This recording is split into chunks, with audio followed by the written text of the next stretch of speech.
Hello, and welcome to the studio here at the Extreme Hangout in the heart of COP29. I'm delighted today to be joined by Ilkin Haji, the founder and executive director of Sustainera Solutions, a leading Azerbaijani sustainability consultancy. Ilkin has worked in a range of fields across the world of international development, including financing for development and cooperation between countries in the Global South. He has previously worked for the UN Development Programme, UN Industrial Development Organisation, and the Azerbaijan International Development Agency. It's great to have you with us, Ilkin. Thank you, Richard.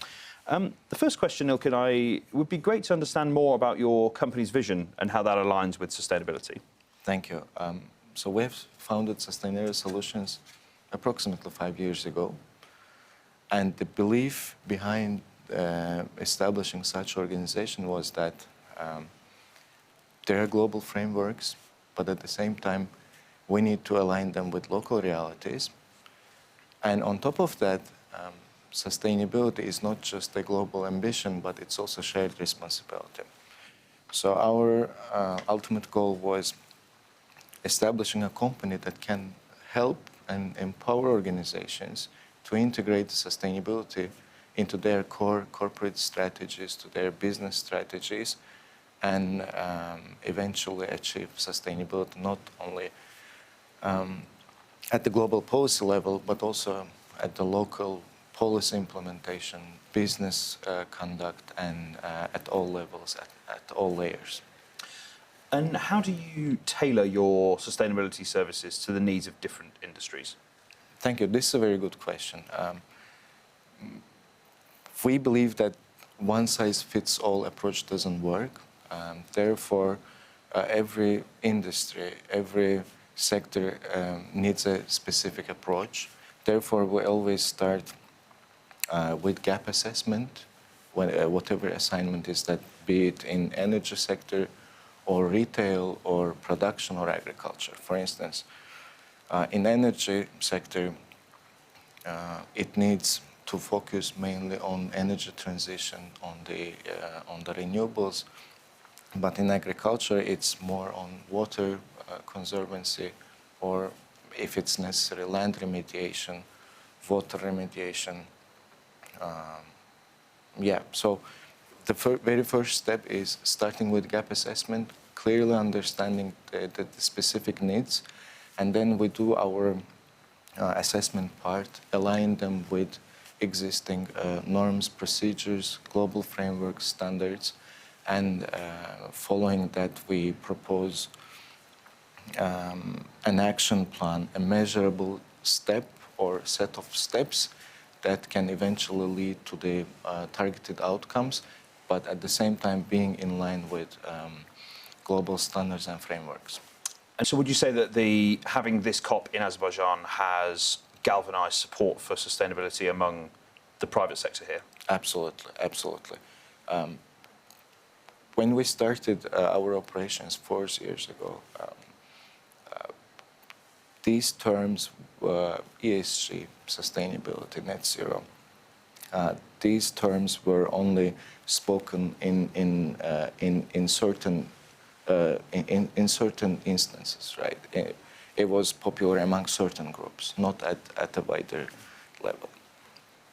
And one most challenging issue was that, okay, so if I'm going to integrate sustainability strategy into my corporate strategy, if I will have ESG strategy, if I will do ESG reporting, sustainability reporting, how I will see the reflection on my financial statement. So that was the most challenging issue, because it's hard to convince entities, institutions that, okay, this is not about financial statement, but it's also about business continuity, right? So therefore, we started with awareness raising, with capacity building, and I would say that having COP29 here in Azerbaijan, it definitely boosted the awareness level, not only in the private sector, but also among general public as well. And why is that important? Why is education and capacity building really important? Yes, that's a very good question. Even if the technologies, innovations, policies are there, but sustainability cannot be achieved if the necessary human resources or skills are not there.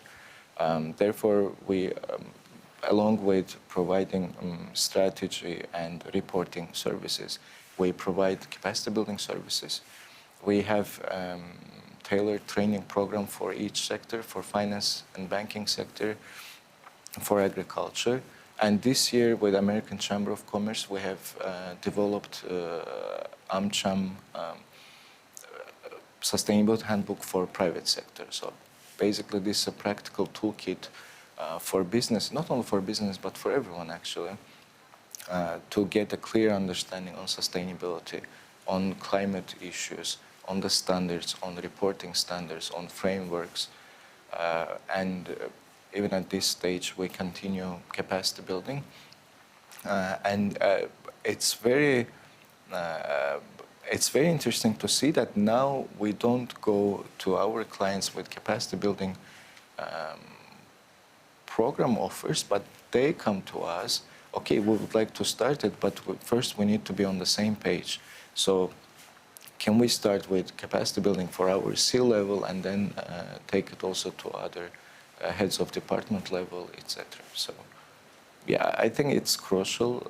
And if we don't speak the same language, we cannot understand each other, right? And capacity building provides that platform to speak the same language.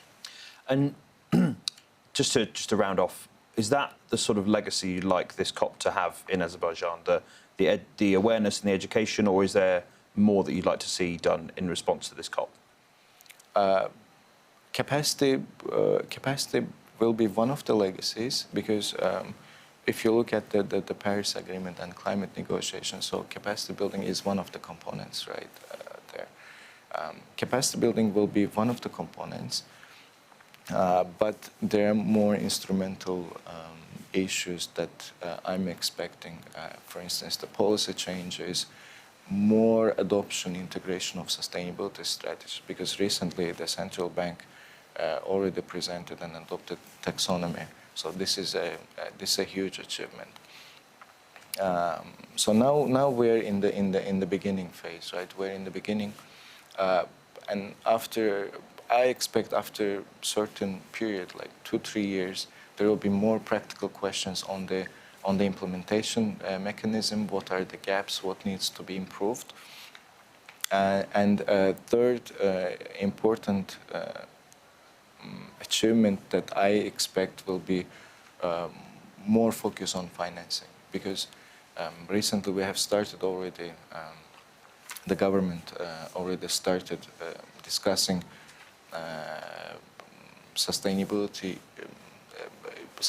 earmarked budgeting, and I expect it to be increasing also in the upcoming years. So much optimism for the future. And on that note, Ilkin, thank you very much. Thank you, Richard. I also would like to thank you.